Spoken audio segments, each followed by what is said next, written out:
Welcome, everybody, to Pinfalls and Passports. For those who don't already know, this is a podcast for people just like you who love the sport of professional wrestling and for members of our WWE Travel Community Discord server. If you're not a member of the WWE Travel Community Discord server, come join one of the fastest growing pro wrestling communities online. You can find the Discord invite link here in the podcast bio. And don't forget to follow us on Instagram at Pinfalls and Passports, on X at Pinfalls and Pass, right, Mirah? And TikTok at Pinfalls_Passports. And please don't forget to follow and subscribe to this podcast to keep up to date with all the things involving the wacky world of professional wrestling. My name is Dorkchop. This is Pinfalls and Passports. And joining me for this Royal Rumble Fallout episode is my sister from another mister. Say hello. What up, y'all? It's Mirah. How are y'all? I'm doing great.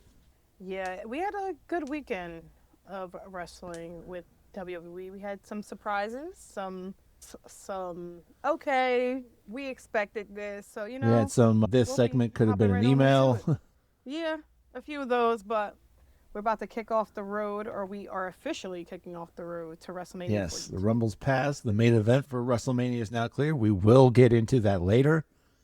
Oh boy, will we get into that later. But, so speaking of things that could have been an email, SmackDown happened the night before the Royal Rumble. Mostly filler, mostly a house show. Yeah. But, I mean, decent. Saudi crowd, hot as always. They were very much into it. I know all of us, like, well, not all of us, but a lot of people were saying, like, you couldn't really leave because of the lights in the stadium that were on the chairs, which is kind of like a distraction. But then it also doesn't look like the stadium's full. But, hey, whatever. We had, what? Ilya Dragunov versus The Miz. I was expecting a 1 minute squash. Yeah, but it went on for, what, 10 minutes? It was a little bit more than that. It was because I was like, okay. I mean, you spent a few extra minutes getting to the result we all expected. Yeah. Right. But I'll tell you, Mello versus Phoenix. Ray Phoenix, that was a really good match. I did enjoy that match. I feel like that was my favorite match on SmackDown, and I feel like Carmelo has been honestly keeping me intrigued and interested in SmackDown because of the open challenges. So, I mean, 10-10 for him. Now, the rest of the show, unfortunately, served to build the feuds going into the Rumble, especially the 8-man tag main event. It was so stupid. I don't like, yeah, it's great. Like, I feel like that was just for the Saudi crowd. Like, that was a house show tag match. I don't see I didn't see the need for it either. I mean, the Vision who's on Raw, Jay who's on Raw, like yeah, it was just fan service. Yep, that's all it really was. To be fair, that was pretty much the entire show. I mean, Johnny Gargano got his mask back. That's the most significant storyline progression we got out of this show. To know that his friend is doing something completely different right now really just... I wonder how long it is before Johnny's out the door and following Ciampa to AEW. We'll see. Yeah. I don't know. But hey, you know, the Royal Rumble happened the next night. Really good show overall. I mean, would you agree? I enjoyed it. I definitely did. It was a solid show. The women's Rumble served. That was my favorite of the card. And AJ and Gunther. Yeah. The women's Rumble was really well done. It had the only true shocker return of the whole bunch. I mean, Liv Morgan is your winner. She gets the title shot at WrestleMania, and she surprisingly eliminated Raquel along the way. So there's going to be friction within the Judgment Day. What I didn't like is that WWE recorded Liv, Roxanne, and Raquel calling Dirty Dom Dom saying that Liv won. But I'm like, are we forgetting kayfabe here? Undertaker would be... But I digress, you know. No, it's not real. I know this, but I'm just like, just the little things. Just small things matter to me sometimes. You know? But Liv does win. She looks great. You know, she deserves it. She was runner-up 2 years in a row. She was, third last year, I believe, if I'm not mistaken. So this is a well-deserved win. It's about time. But that Raquel is lingering in the back. Because how is this going to affect Liv or vice versa? But Yeah, we'll see. yeah. And we had the demolition beginning, as I like to call it, for this Royal Rumble, where tag partners enter 1 and 2. It was first done by Demolition in 1989. Bro knows ball. But Charlotte and Alexa came out at 1 and 2. They teased multiple times they were going to turn on each other. Like, I could have had you there. And I thought that was pretty cool. But they worked together for the most part until Charlotte accidentally eliminated Alexa in the process of getting Nia out of the ring. I wonder if this is leading to a match between the two. I believe so. I'm just trying to figure out how we get there, because I guess we would have to see SmackDown this upcoming week on that fallout. But I'm very curious to see how they do it, because we also have the Elimination Chamber coming up. Those two are well decorated women's former champions. They have a long resume. So I'm sure those two will somehow, or at least one of them will be involved in that. So I'm very curious to see the fallout with Charlotte. I am too. I think it has the makings of a great feud. And the Rumble only further enhanced that opinion in my mind. I'll tell you though, one of their chief rivals, Lash Legend, speaking of Nia's tag partner there, looked great in this match. Did she not? Yes, I would say Lash was honestly the breakout star. Okay. She was the breakout star in my opinion, followed by Sol Ruka, because she's not officially on the main roster as of yet. She had the Kofi Kingston spot, I would say, of the women's Rumble. Soul Snatchers, eliminating people. She lasted a while in that match. She made it to the final 3. So WWE has big goals set for Sol Ruka, especially in 2026. We still have her down in NXT, and we'll get into that, I know, following. But I feel like Lash and Sol Ruka were the breakouts. Oh, I'd agree. Yeah, definitely, especially with Sol lasting to the final 3. And almost lasting to the final 2 before an ill-advised attempt at a soul snatcher on Tiffany Stratton. I really wasn't sure where we were going with that, because even if she did hit the soul snatcher, she was still going to be out. Yeah. I wasn't really following that, but it worked. It made sense for her. She's very risk taker. Jeff Hardy, Lita, like her gear even was sick. I don't know if you've seen her TikTok. She made that gear. She didn't even have enough time to actually do what she wanted, and it still was like one of the best female gears for the Rumble, in my opinion. So she's a star. Yeah. Sol Ruka is a star. Yeah, she's a star waiting to happen. And then stars of the past, we got the return of Brie Bella. Allie, that's for you, Allie. I was so happy that she came back. Y'all don't understand. I was waiting on this. I didn't know if with Daniel Bryan or, Bryan Danielson being in AEW was going to stop her.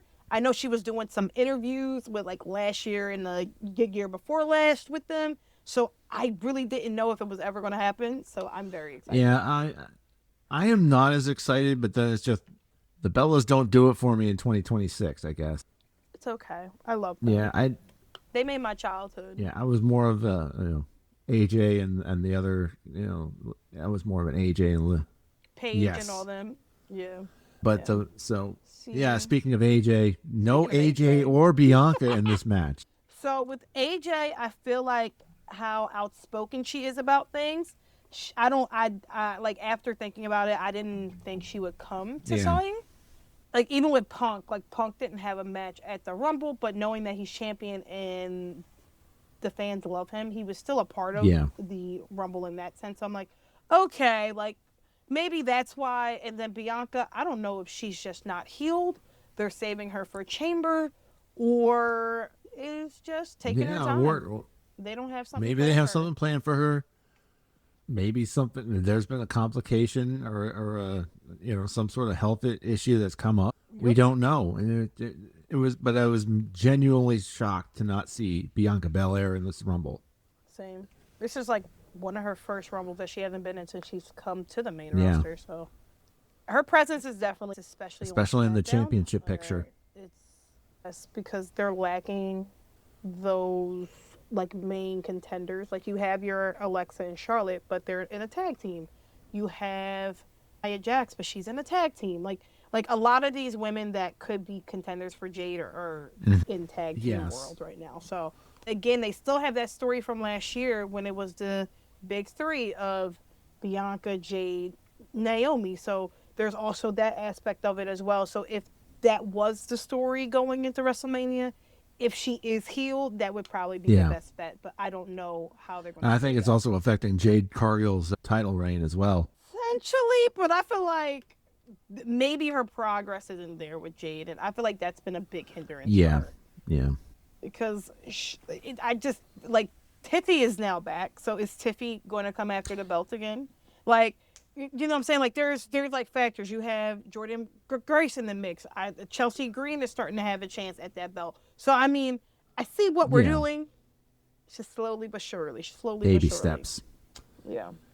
Stepping out of the spotlight and into retirement is the theme of the next match. AJ Styles versus Gunther, and phenomenal match, pun intended. But are we really convinced that this is it for AJ? So that match, I love that match. I feel, and I know a lot of people give Gunther shit, myself included, some days, but I can honestly say that was a great match for both of them. That was a beautiful match. If he is truly retired, and that is AJ Styles' last match, 10 out of 10. No. It was emotional. It was raw. He was super agile, super athletic. Hitting his hits.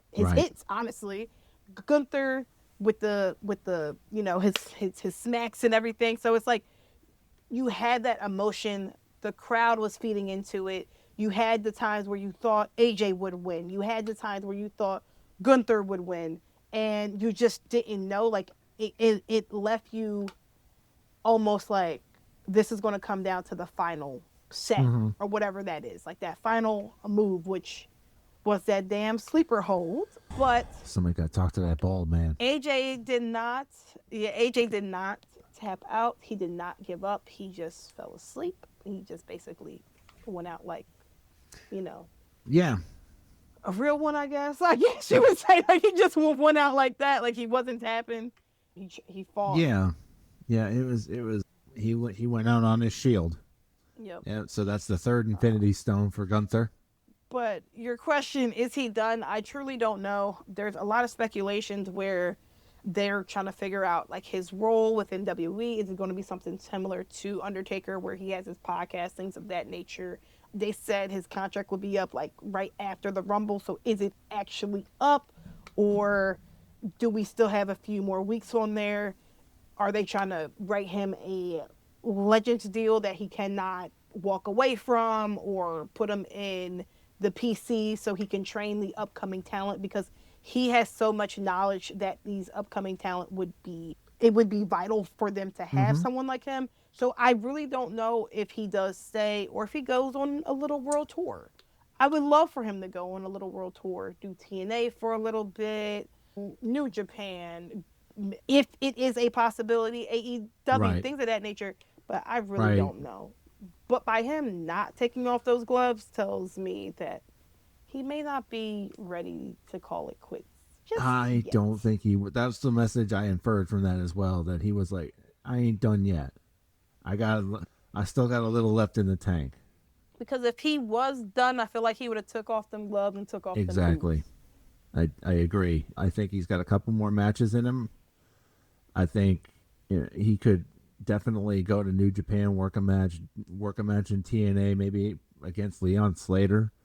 I think you could definitely. There's the tantalizing matches in AEW of him and Will Ospreay, and then also one more time with Samoa Joe. Yep, you got Samoa Joe. You got Swerve if he wanted to do that. There's F. Like there's a lot of like raw talent that he could mesh with over there. So I'm very curious to see what happens within the next few weeks, upcoming months with him. But I love him. He's the GOAT. He's one of the GOATs. If you grew up in the early 2000s, 2010s, and you seen glimpses of him in ROH and New Japan and TNA and all that stuff. Girl, I saw him in WCW. Yeah, WCW, like Like, even with that. So it's just, like, really cool, 'cause especially TNA, like, that's Yes. where I remember seeing him at. So I'm like, he's Yeah, goated. yeah. He's had a long and successful career. Is it over? To be determined. Yeah. One thing that is over is Drew and Sammy's feud, because Drew put him down like a wounded dog. Yes, yes, yes. Lay it on a little thick. He had to retain. I feel like you don't have him beat Cody for him to lose to Sammy in an instant like that. Yeah, they have the history. Sammy is now 0-12. You know, he's never lost in Saudi. Like, I get that aspect of it, but I'm like, Drew is a heel of a heel of a heel. Like, there's no way. Yeah, I thought they might pull the trigger on a title switch because he's never lost in Saudi, and he had that 0-12, well 0-11 at the time history going in. I felt like they were really feeding into that narrative and beating it into your head like it could happen. And then 2 Claymores later, it's like, no, it's not going to happen. Get it out of your head. See, I thought Drew was being greedy with that last one, and I said I didn't know if Sammy was going to pop up, because, you know, when Sammy gets he amped up, he starts hitting his head and his chest and everything. So I didn't know if he was going to pop up and, like, counter it. But, you know, that's how he went out. 2 Claymores. Not much more to be said about that. I mean, Drew needed to win that feud. He really did. No, he did. And he got the win, and then he kind of injected into the Men's Rumble a little later. My first complaint about the Men's Rumble, you couldn't fit Finn Balor, but you had room for Mr. and La Parka. I call bull. I think there might be a bigger story for Finn. I hope so, because he should have been in the Royal Rumble. He should have been. I definitely agree. I feel like there's 2 avenues for him. There's 2 avenues. There's either the full Judgment Day breakup, and it's going to be him and Dom at WrestleMania, or it's going to be Punk and him feuding, leading into, like, Chamber or some tomfoolery, and somehow or the other, which I don't want this to happen, it becomes a triple threat match of some sort. No. I don't want that to happen, but it seems like the promo that we've seen in Philly of him, it's kind of like he's getting some sort of push. So that's why I'm like, I don't know. I think it's going to lead to him winning the Intercontinental title at WrestleMania from Dom. Yeah, just like he did at WrestleMania 35. Yeah. So we'll see. Yeah, I was there for that. That was great. Yeah, it was. Great time. So the overriding theme of the Rumble was a youth movement. I mean, we had Trick Williams coming out in his lemon pepper steppers. He was looking good. Javon Evans is your Iron Man for the 2026 Royal Rumble, which impressive. Good, kudos. And he got ragdolled a bunch, and he had a couple of Kofi Kingston elimination spots. And then Oba Femi, holy shit. I wanted him to go longer. I was upset that when he got eliminated, not gonna lie. But yeah, I enjoyed the young talent that was in the Rumble. They were showcased, in my opinion, right. Did I want one of them to win? Yes. However, I'm just glad they were basically had that spotlight. We had Royce Key's debut, and he looked like a star. So I know they have big goals for him. I think they officially announced he'll be on SmackDown, which SmackDown needs him badly. So I'm glad he's over there. So I'm very excited for that aspect. And then our number two. What happened to number 2? Oh, wow. So, yeah, Braun Breaker is the ring, pissed off about the fact that he got number 2 and saying it was a conspiracy. And then he got attacked. But by who? Who? So I know a lot of us in the server was saying, like, Austin Theory. I seen a couple say Adam Pearce, if I'm not mistaken. I've seen some people trying to say it's Logan Paul. That's who I believe it is. Yeah, I believe it's Logan Paul. I'll tell you why. Remember when Logan was first trying to get in with them, and they basically shunned him away and pushed him in all that tomfoolery?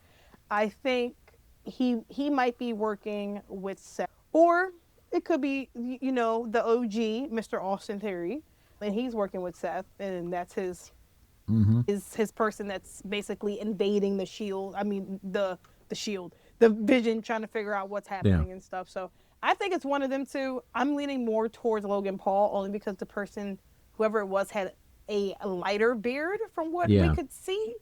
They didn't really do a good job with that. He should have had a ski mask plus whatever other mask. He should have had like 2 masks on. But it's somebody with blonde-ish or light brown hair. Yeah, that's why I say I lean Logan Paul. But I mean, and not only that, we know it wasn't Seth Rollins because Seth Rollins would have had his daughter's gymnastics meet. That don't mean nothing with him, but yeah.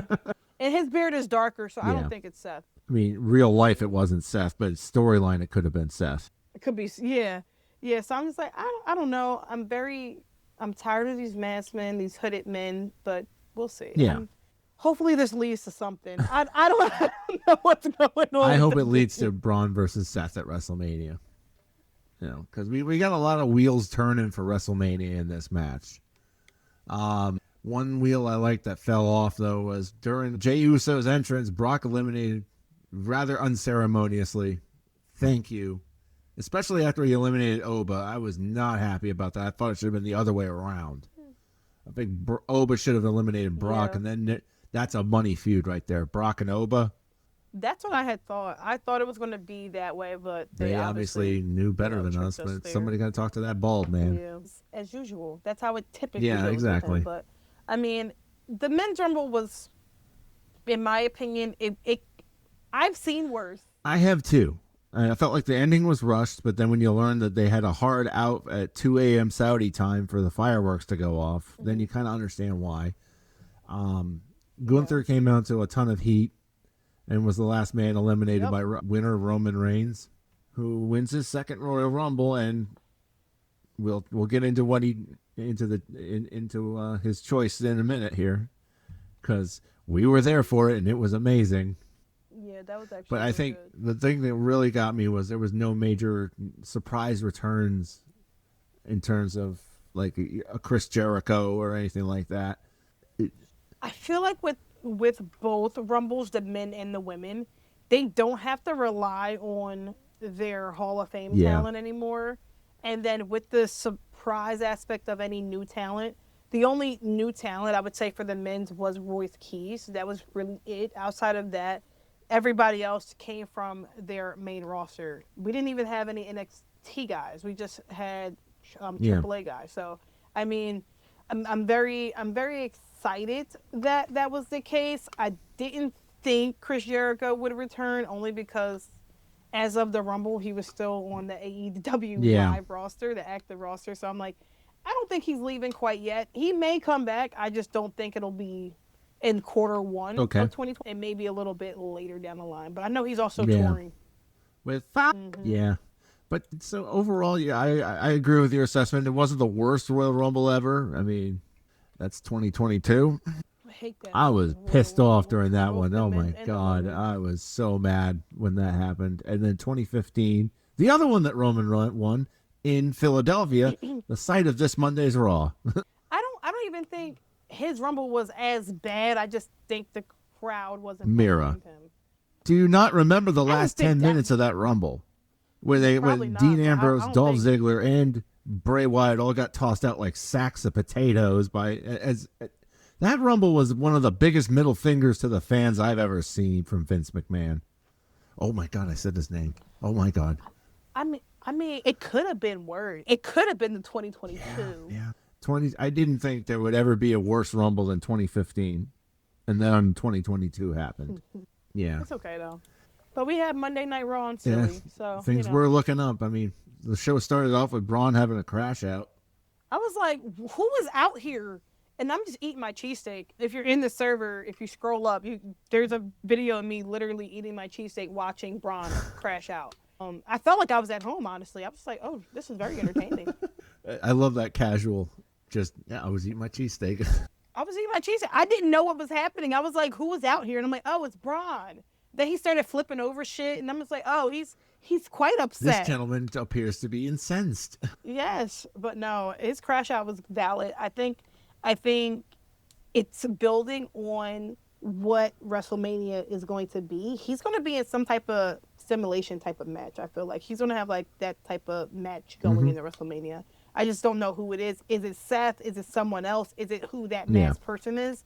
But I'm very excited for Braun. Braun has a bright future. We all know this. So just to see him have his crash out, is and I agree. I mean, it was a great way to kick the show off, get us to a hot start, and I love where it's heading. I mean, if it's heading where I think it's heading, and that is to a match with Seth Rollins at WrestleMania. I don't know how I feel about Maxine and Natty. I mean, I'm happy to see Natty and not Natalya. So I'm fine with this. Excuse me. I'm fine with this as long as their match at WrestleMania is a submission match. Well, we don't have to wait till much longer because they're doing this next week. Is it a submission match? Just a standard one-on-one. Okay, and this is their first official Maxine match, right? and Natty. Yeah. So it'll probably be a series of 3. Have the rubber match happen at WrestleMania. And have it be a submission match or like a dungeon match. Yeah, because Maxine wants to break Natty's ankle. Yeah, like she was very aggressive. I like this side of Maxine because I feel like we always see her very like bubbly, happy. So to see her with some intenseness, I'm like, okay. Yeah. All right. It's nice seeing her. I will buy what you're selling once I see this match. Right. But I'm very excited to see that she can bring that side out of her. I'm very excited to see that she can do that too, because I mean, for years she was as meek, kind of like happy, to be here, kind of, and to see her kind of like pushing herself into the forefront of the mid-card scene is really nice. Then we had multiple segments that could have been emailed. The Usos. I was just happy to see Jimmy. I didn't even care about Jay. I was like, Jimmy's back. That means she's okay. Naomi and the baby are at least okay. He's back on TV. So I'm like, I don't care what you got to say, Jay, but I'm glad to see Big Jimmy. Jim was very welcome sight on Monday night. And then the Bellas announced their intention to go out to the women's tag team titles, which, again, segment could have been an email. Yeah, and we kind of suspected that, especially with Brie coming back. Obviously, that's something that they always wanted to do. They are the original tag team, in my opinion, of that women's division. So, I mean, it makes sense. More than likely, they'll win them at the big show, the show of shows. I just don't know who's going to be holding them, honestly. I don't think it would be Rhea and Io. I don't want them to lose to them. Right. Like, you know what I'm saying? Like, I don't think it would be them holding it. It would probably be like a Roxanne and Raquel or something. Yeah. I would. Or even a Lash and like a Nia. But I don't even want that to be Lash and Nia because Lash is such a strong competitor and I don't want her to lose to the Bellas. Like, she can. That's fine. But I just think if we're trying to build her, I don't want her to eat like a loss like that at WrestleMania. See, I think it's going to be a multi-team match. Oh, like a ladder match or some sort? Yeah, something to that effect. Like something. 6. Oh, that would be cool. It'd be a great way to get all of them into the card, and it would be a great way to. I don't know if I would go ladder match, maybe tag team turmoil, because I mean, tag team turmoil. The other women can take bumps. Can the Bellas take bumps? That's the thing that stops me from saying they should do a ladder match. I feel like Nikki can. Brie, I don't know. Brie, I'm not sure about, but Nikki definitely can. But we'll see. I know typically WrestleMania they love to bring out them ladder matches for them tag belts, so that's why I said that. I mean, because like, we'll see. Because you had that 6-team tag team title match at SummerSlam, and that was just a car crash, and it was amazing. Yeah, but those guys are used to it, so I'm just like I'm very curious to see what they do, but. More than likely, the Bellas will be receiving those tag belts at Mania. Next, we had Oba. And Philly loves Oba. Who doesn't love Oba? If you don't love Oba, there's something wrong with you, man. This man is a bona fide star in the making right here. And he came out, and they announced it as a tag match. I was like, oh, so Oba's going to have a tag partner. No, he didn't need one. He is the tag partner. Yeah, he just absolutely killed the War Raiders. It does. It makes me wonder how if they're long for the company. Yeah, because if you sent out the job like that to Oba Femi, I guess it was also to prove like, hey, like this man like Oba means business. Yeah, the War Raiders aren't small guys. This isn't just like a squash match in that sense. Like Oba is picking them up. They're 300 plus pound, big meaty men. Like this is not an easy like feat, but it's like if he can do that to them, what can he do to Yeah, others? yeah. And That's all that really was, in my opinion. he's a Which is fine. terrifying force of It just nature. sucks. Yep. And forces of nature have compelled LA Knight back into the vision vortex.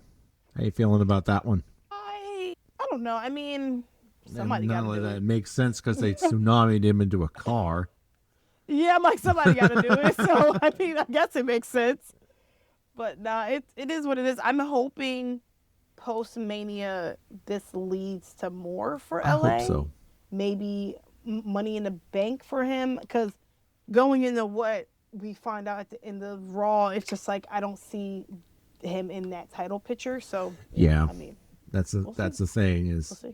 he's going to be around pestering the Vision, He'll be in some type of multi-person tag match at something to Mania, that effect. probably. They'll get him in there. Things that got in on Monday, there was Finn got multiple packages, vignettes, and basically the main thing is he wants another shot at CM Punk, which I think is going. Which I believe he'll get. I think he will get it because Punk's going to need a TV program while Roman uses PTO. See, we'll get Yeah. into that. Yeah, and then of course there was that Philly street fight. That was a good match. I don't know if this was displayed on TV because I haven't watched it back, but the ladies could not get this fucking chair inside the ropes. And I'm just like, let's just give up on the spot, okay? Can we just give up on the spot? And it was really just for towards the end of the match, but I'm like, it was really good. Stephanie had some great spots in there. Raquel looked great. She's a great heel. There were some times I thought Raquel would get the win, not going to lie. I really didn't know where they wanted to take this, whether they wanted Stephanie to retain and go into, Elimination Chamber and into WrestleMania as champion, or, to create more friction within the Judgment Day. But, Stephanie does retain. But there is a post-match, I guess, beatdown. Yeah. Right? Yeah. Yeah, Liv gets the upper hand on Stephanie, holds the women's title, women's world heavyweight championship above her head, and you have to think that that's the WrestleMania match. Yes, I feel like Raquel has been like so televised in this match somehow. I don't know if this match would become a triple threat, or if she would interfere in the match to cause Liv to lose. Like, I really just don't know. But more than likely, she is coming back for the belt. Yeah, and she's coming back for that. I think so as well. I think you could be looking at a fatal four-way if you add in Roxanne. Yeah. See, I would love for Roxanne to be in the picture. I just don't see her with singles gold quite yet. I think once she breaks away from the Judgment Day, she'll have more opportunities. I think the implosion of the Judgment Day is probably going to happen before WrestleMania. Oh yeah, between the men and the women. So I think it's pretty much the writing's on the wall for the Judgment Day finally. Whew, 4 years. And remember, it was started with Edge pontificating on his mountain of omnipotence. I'm about to say it all started with Edge, aka Adam Copeland. Yes, and the teleporting. Remember the teleporting? Yes, the cheesy. I remember that. That was a lot. That was a bit much. One thing though that was not a bit much. It was our main event segment. And I'm going to say this right now. Phil and Joe went scorched earth on each other. CM Punk and Roman Reigns did not hold back. The Zebros are done. And I am here for it. Hook this feud directly into my veins. So I did enjoy the main event promo between the two. Kind of expected it because especially how Roman came out. He was just very on his stuff. And they were like, Drew McIntyre, CM Punk. Drew McIntyre, CM Punk. And I know some people are like, they buried Drew McIntyre, but I don't really think they did. I just think it was just creating that emphasis on, I feel like they want to create importance around the World Heavyweight Championship belt. Ever since its creation, and the reason why it was created was because Roman was hogging the Universal title. That's why people think of it as that B belt. But to have someone like Roman going after that belt as he's the Royal Rumble winner, it I feel like it helps solidify that belt more. And I think it was Unk that asked, who does Roman choose? And I had said Punk because then he can basically help solidify and I guess mold that belt into more. Obviously, people see that belt as the Yeah. B belt, but if Roman's involved in it, then it's one of the belts that you Yeah. want to, It's no longer pursue. the B belt, it's the A belt. Yup. So, I mean, I'm very excited for this. I think this will help them sell tickets. But my only thing, and this is my only gripe with Roman winning, he is a part time person at this point. No fault to him. He's worked his ass off for that. That's fine. The same like this happened with Cody. Cody was set carrying that feud. So are we going to be doing the same thing? And Punk, he can do it on his Oh, yeah. own. He can talk. So that's not even the problem. But it's more so just seeing that chemistry on the screen. My big thing is they went in on each other really hard, and it was an amazing Yeah. promo. I don't know if they can maintain that level of intensity. We've got 10 weeks until WrestleMania. That's 10 weeks of I probing. mean, Roman's not going to be on each week. Yeah. And Roman's not going to be on each week, as we already know. So it'll probably be, honestly, I feel like Roman could even start doing what The Rock did when he was feuding with John Cena. He was doing his satellite in. Like he could do that type of of stuff, and it could have that same effect. So I really I'm really curious to see them sustain this because, like you said, there's Mm-hmm. 10 weeks. People are invested Yeah. in this. People want to now go now. Like people want to go. I believe people are saying this is the night two main event, Easy. which I believe it should be. I don't see why it wouldn't be. So people are excited for it. I mean, give them what they want. Again, Punk is someone who's not going to hold back on the mic. Roman, he has become a persona that can handle himself. So this is going to be great to Yeah. see. Last year they was in a triple threat with when you add Seth in that. So I'm curious to see how this match goes this year. I am as well. I think it's going to be a great feud, a great match. What are we saying? Zebros or some stupid shit like that. I love that Mm-hmm. line. It just, the intensity was there. It hooked me, and I am absolutely here for it. I know it's going to be the main event of night two because Roman rarely goes on last on night one. Last year was an exception to the rule. Yeah. So he's going to be main eventing night two, and it's going to be against CM Punk, and it's going to be amazing. The promos are going to be amazing. The only thing I think is going to be a problem is maintaining the intensity, the baseline intensity they started, because they're up here, and there's only, in my opinion, there's only downward from there. It could come back up, but Yeah. you can only go down from the promo on Monday because holy shit, what a promo. That Yep. was great. The two of them did not pull punches, talking about, Punk going on his friend's podcast and taking a 10-year vacation. And then of Mm-hmm. course Mm-hmm. the reason I'm choosing you, not because you're the biggest star to work with, not because you're on Netflix, but because I hate you.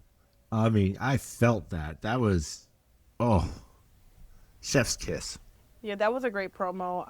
I did enjoy it. It's just the Yes. sustainability. That's where I'm just worried. But again, these two guys, if anybody can do it, it's Hmm. them. So Yeah, we'll I think see. you're gonna We'll see. see what I think you're is gonna to see a come. few more weeks of Punk and Balor, and then after Elimination Chamber, it's gonna pick back up. But that was a pretty good episode of Raw overall. Yeah, that was a good Raw after Royal Rumble, in my opinion. I'm glad it did not snow and hold certain talents and Yes. such. So I'm glad they were able to deliver the show that they did. One thing, my only gripe when I attend WWE shows, Is I feel like all it is ads. yeah. How many matches did we genuinely had? We had Oba with the Yep. War Raiders. We had the street Yep. fight. We had Javon and El Yep. Grande. And am I missing a match?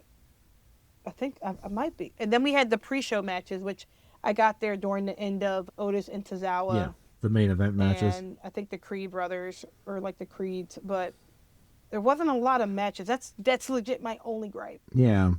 Yeah. And they had a lot of segments, so they left room for this final segment. So I understand that aspect of it. But it needs to be more action and less talking. Mm-hmm. Agreed. Mm-hmm. If you wanted action, you should have watched NXT last night. Because holy shite. How was that show? Because that's a show I did not watch. I seen clips. I seen like the big outcome of things, but I really don't know what happened on that show. I'm just going to touch on the major points. We got a new interim general manager, Robert Stone, because Ava quit the company midweek. Yeah, she should. Her personal beliefs would not allow her to continue with WWE, and, more power to her. So Robert Stone is your new interim general manager, and his first big decision, because a bunch of women want a shot at the tag team title, or excuse me, at the NXT Women's Championship. So he basically made a stipulation for Zaruka against the Ren QCC. Whoever scores the pinfall for their team in that match gets a title shot. Yeah, I can see how that might lead to Zaruka being chippy with each other. They need to get this whole thing over with. I mean, they need to pull the trigger on this split, seriously. I think they are. I don't know what they're waiting for. There's been so many opportunities just to do it. I don't know if they're scared to do it. They don't want it to be too soon, but I mean, long-term storytelling. Zarya just seemed she just seems very over it. So I'm like, okay, it's coming. Well, and during the match last night, they were kind of pushing and shoving each other, like, no. Or like, Saul tagged her in, went to tag her in, like, held her hand out, like, tag me. And Zarya was like, no. And then so finally Saul slapped her on the chest. Yeah, no, it's coming to an end. I guess next week we'll find out.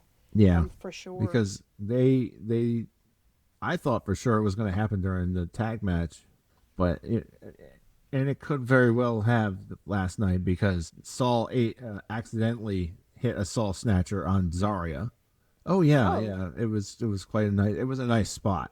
One other takeaway I had from that match, they challenged the Elegance brand of TNA for the Knockouts tag team titles. It's holy shit. Heather by Elegance is tiny. She's 4'9". Yeah, but there are a lot of women like that. I think about Roxanne Perez, like she's very petite. Another talent, I'm trying to think, because Soul is like, she's way taller. Yeah, Zelina, even Sasha Banks, like she's even petite, like she's very like tiny.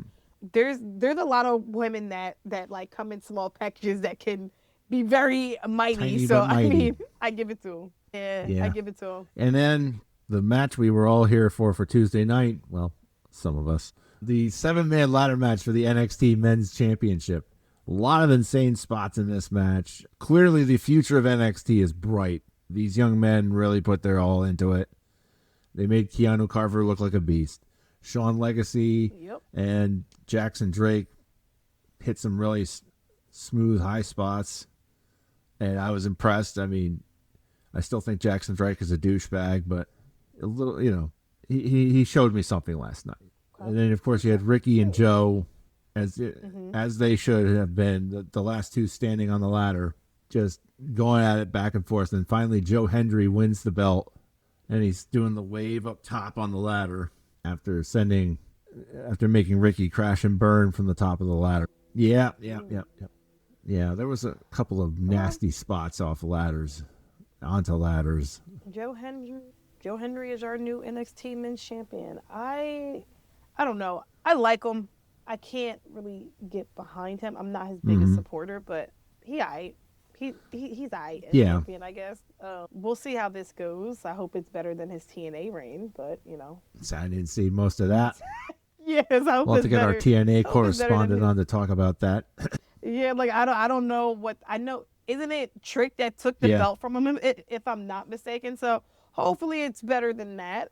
I wanted Ricky to win, in all honesty. I feel like Ricky has so much charisma. But I know WWE has been pushing for Joe Hendry for a while. So, I mean, I'm not surprised that he won. I'm just like... I mean, it had to be either Ricky or Joe. It had to be. Yeah, it was one of those two. Those were like your only choices that logistically made sense going forward for the They were the only legit threats in my mind. I mean, I'm like, yeah, because I mean, if you had like, say, I don't know, Jackson Drake take it, or If you had Eli Knight or Sean Legacy, not Eli Knight, Sean Legacy. If you had him take it, it would have been too much too soon. Keanu Carver the same way. Mm-hmm. Shiloh Hill is not credible in my mind. Not him on LFG, yes. Him right now, no shot. No. No shot in hell right now. So I'm just like, NXT has some rebuilding they're doing, but from their GM to the men's division to the women's division to like, there's so much that they have to do, and I feel like post and Deliver they'll have a more clearer vision, but we'll see. Yeah, NXT is a brand that's very much in flux right now. And I don't like that because I love NXT. I'm just like not feeling it. Yeah. And I feel like they're going to get rated even further after WrestleMania. And you're going to have your Jackson Drakes and your Sean Legacies and your Eli Knights as the contenders to the NXT Championship here soon. Yeah, and then you got Ethan Page. He's the North American champion. Okay. Yeah, so I'm like, they still have a big hitter down there. Ethan Page is their big hitter right now. He and Ricky. In the men's division, in my opinion. Yep, him and Ricky for sure, because they have that background. But I'm very curious to see how the Stand and the Deliver scene card starts to shape up. Especially you got Zarya and Sol Ruka. JC Jane, I think she'll be coming up to the main roster soon. Fallon Henley, she should be the NXT Women's Champion in my opinion. Sol Ruka, I would want Sol to be NXT Women's Champion before she comes to the main roster. But she has been such a breakout star, she doesn't really need it.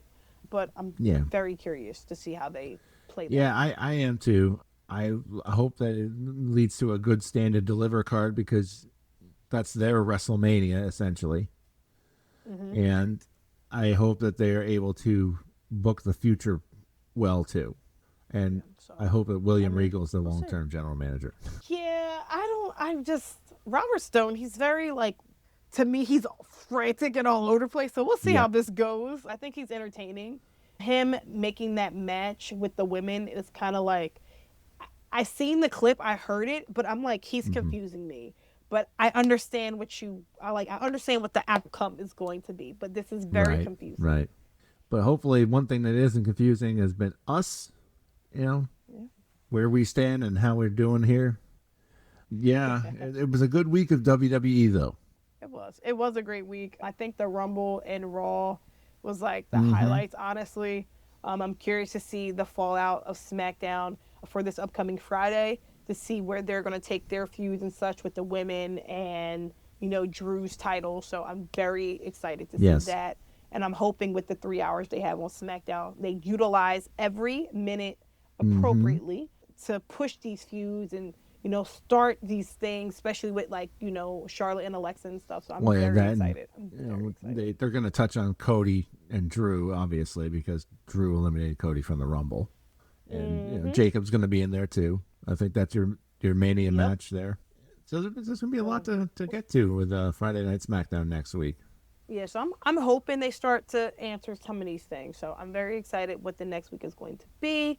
And even the following Raw, I'm very curious to see what that's going to look like for Finn Balor and Punk and Roman, Maxine and Natty, or low-key Legend. So I'm very curious to see about that. And who this masked man is or isn't, or who knows at this point. But there's so much going on leading up and going into the WrestleMania season that it gets people excited. So I'm very curious to see how they start that and how they continue that. I'm really excited to see how we go from here on the road to WrestleMania. I mean, it's early February, so you've got a long way to go. We got 2.5 months essentially until April 18th, and in Las Vegas, where I will be anchoring the Pinfalls and Passports live coverage.